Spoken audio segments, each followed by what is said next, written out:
Hi, everyone, and welcome to the Rowing on the Square podcast. Today, I'm here to talk to you about the posterior chain and aging. And what does it all mean? If you look at fitness information right now, a lot of people talk about the posterior chain and how important it is, and how you need to activate it, and how you need to strengthen it. But what is the posterior chain, and why is it important? Well, the posterior chain is the muscles that start attached to the bottom of your head, and they go all the way down the back of your body down to your heels. This set of muscles is extremely important. They're important for extension. They balance the body between extension and flexion. Flexion being bringing the body forward, extension being bringing the body back. What's important for us as rowers is that we need extension when we're coming up to the catch because we have to keep our spine in extension. And then as we're driving, we initiate the drive with our quads. But then after that, our posterior chain, our glutes, and our hamstring have to activate. For me, I think of the posterior chain, and I put on my pediatric physical therapy hat way back when I worked in peds. And the posterior chain is the bee's knees when it comes to learning how to walk. And I think we tend to forget that learning how to walk and to be upright is a year-long process. A baby is created inside of the womb, and that baby is in what we call physiological flexion. So everything is flexed and tightly closed into this flex position. And this flex position that your fetus is in is very similar to that flex position that you see when adults age. So when people get to the end of life, you see that everything goes towards flexion again. There's a plan or a series of movements that build on top of each other when you're a baby. So you're a baby, you leave your mom's uterus and you're out in the world. The first thing that starts to happen is you start to extend your joints. You're moving out of physiological flexion into extension. And that whole year from when the baby is born to that first year of age is really based around the idea of strengthening the posterior chain, getting everything to get stronger.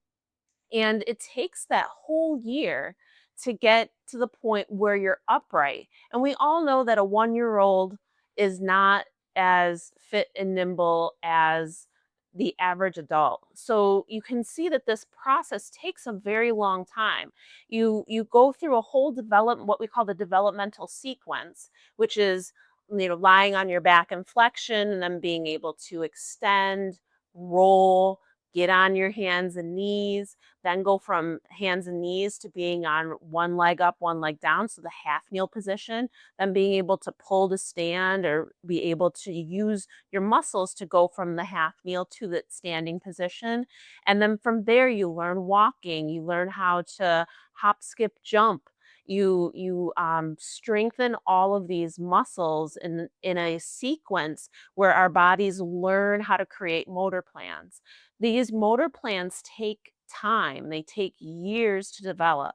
And as we age, you can see that we encourage those motor plans to develop based on the activities that we're doing. So if you're a person who is a rower, you're setting your motor plans and you're building your body around your activity. And most hips don't ossify until you get into your 20s. So, what we're doing with our young athletes and our novice rowers who are junior rowers is we're really, by the forces that we're placing on those bodies, we're creating the shapes of their hip joints. We're creating the patterns in which they're going to use their body, how their posterior chain has strengthened over time. What's really key is that the development of athleticism and the ability to use your body in a functional way really comes from the ability to take an action that's a gross motor action, meaning like when you learn something new, you have to use all your muscles in order to make it happen. Whereas when you become athletic, what we enjoy about someone who is a really great athlete, what we are noticing about that person is that they're able to control which muscles they are turning on and off as they work out, as they complete that task. We think of a highly skilled rower and the effortlessness of their stroke. And what we're really eyeing in on or keying in on is the fact that they're not using every single muscle in their body to create this movement. And that's what's so beautiful about our bodies in the system. There's this very specific plan that's followed from birth to 1 year. And there's reflexes, neural reflexes that encourage the next movement. It's like putting blocks on top of a system. Now, those blocks can be on top of the system, and your system can be very tall and perfectly symmetrical, or there may be some forces that have kind of made your system a little bit veer to the left or made your system a little bit veer to the right. Maybe you have a high ankle sprain that you get when you're 12, and that then influences your gait going forward, potentially for the rest of your life, because the balances of these muscles and our bodies are amazing in the sense that they can work around the fact that when you were 12, you lost ankle range of motion. And so you walk a little bit stiff on the right side. You might have a little bit longer step on that left side to compensate for the fact that that ankle doesn't have toe up and toe down like it should. And then from there, there could be a knee thing that's happening that could help that along, and your hip might move a certain way because of that injury that you had when you were 12. Even when you get into your older ages, when you're 70 or 80, you might still have a gait discrepancy, or what we call a discrepancy. What we mean is off from, the normal, straightforward, perfect gait, which no one has because everyone is a combination of all the forces that have been put on their system over time. You could have that. And then when you go to row, there might be something that doesn't necessarily feel so great when you get into those positions. And that's why the posterior chain is really important. I think that the balance between the flexors, so the muscles on the front of the body, and the extensors can then become out of balance. This is just a theory on my part, but we spend a lot of time having athletes and young adults up until, through college, if you're a college athlete, really, honing in on the idea of daily exercise, of daily activity, time out of sitting, time when you may be, lying on the floor because you're doing Supermans, or you might be doing some type of extension, posterior chain. Like I always think of, the fact that, like, when you're younger, you lie on your belly and you put your hands underneath your face and you watch TV. You might lie in a bed on a bed and do your homework on your belly. I like to think how many adults are spending time in that position. Our younger babies, we like to call that tummy time. Why is tummy time important for babies? Because they have to build the muscles of extension. And it's not, sometimes there's the need for a physical therapist to sit there and to encourage a baby to do those positions, to be in tummy time. But most of the time, if the system is working correctly, they are exploring movement, and that exploration is enough to balance the muscles on the front of the back of the body. Now, fast forward to your 20-year-old who finishes up school, gets a desk job. They're sitting in flexion all day long, or even just in standing. They're not moving around. They're not going out for practice at the end of the day for 2 hours and doing something athletic. And so basically what we do is we take our adults and we make them stationary for 20 years. So you go from being a 20-year-old who is very active, or 21-year-old who's very active, played softball, did the intramural volleyball, dancing, this, that, running places, going on long walks, and then we fill your day with stationary activity for 20 years. So then at 40, this person says, "Oh, my back. Oh, my knees. Oh, my ankles."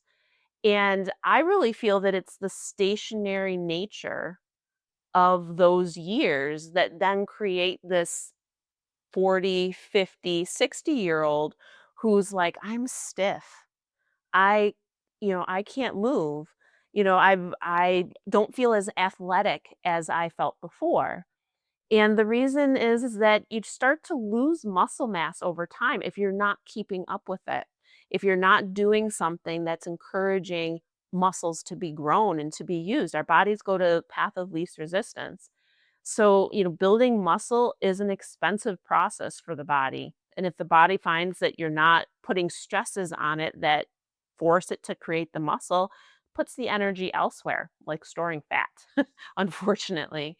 So, when we think about this, that there's that lack of movement in those years from 21 till 40, 50, 60, what can we do? And we can look back on that baby, spending time in tummy time, lying on your belly, working in extension, doing things that open the body, that cause you to extend the body instead of closing the body, which is something that, work is here, eating's here, watching TV is here. You need to do activities, rowing up here, activities that encourage extension. For our rowers, I always like to say we're a flexion-based sport. I mean, there's a little bit of extension when we get into into the finish, but it's not a significant amount. I think that the sitting up at the catch is really great for that thoracic spine if you have the range for it. So, a thought would be if you're going to spend a practice 2 hours flexing, flexing, flexing, flexing, flexing, make sure when you get off the water that you at least do some extension, reaching up and overhead. And of course, we're putting the boat overhead. That counts as one rep of overhead work. But spending time like reaching and touching up behind you after practice, opening up your extension again, arms out and back behind, touching the wall. Those are all really great activities. When you get home from your practice, lying on your stomach, and if you're working on your phone, if you're working on your computer, do it in tummy time position. It, all of those things will add up over time. Spend some time over a foam roller or over a balance ball to work into extension. You need to expose your body to those positions just like the baby does. The baby doesn't need somebody to tell them. The baby rolls over. The baby, sits up on the pushes up on the elbows. The baby is working on extension without prompting. And it's because babies explore movement. And I think that's really key that we should remember that we should take time to explore movement. Um, Rowing tends to be a very single plane movement. So taking the time to do things that are outside of the flexion extension motion, getting into your diagonals, working on those type of activities can really open up your mobility again. And so really thinking about that posterior chain, whether it's just taking time to get into positions that are in extension or it's doing exercises that strengthen the posterior chain. Bridging is a great exercise for posterior chain.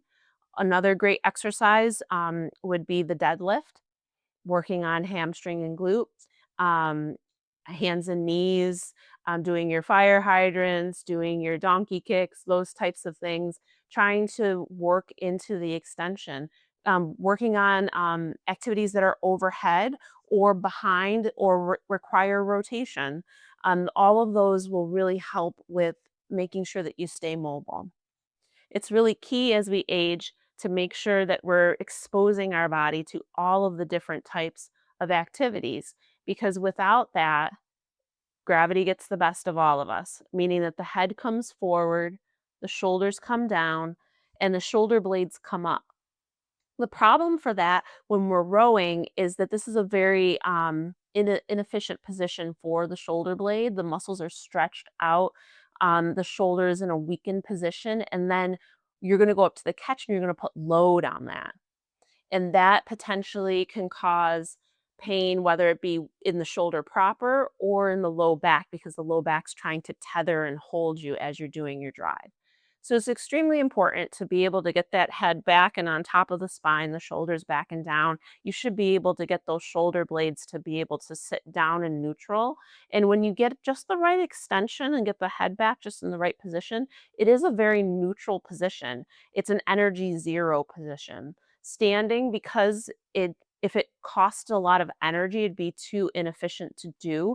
There is a position when you're standing that is relatively energy neutral, meaning that when you have your body balanced, you can stand there without necessarily needing to activate any particular muscles to maintain that position.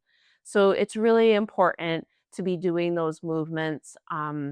And I hope that this helps kind of demystify the posterior chain and why it's important. And as we age over time, we need to make sure that we're continuing to balance those muscles on the front and the back of the body. If you have any more questions about the posterior chain, feel free to add them to the comments or shoot me an email. And I'd love to hear more about what you want to hear about strengthening that area of your body. Take care.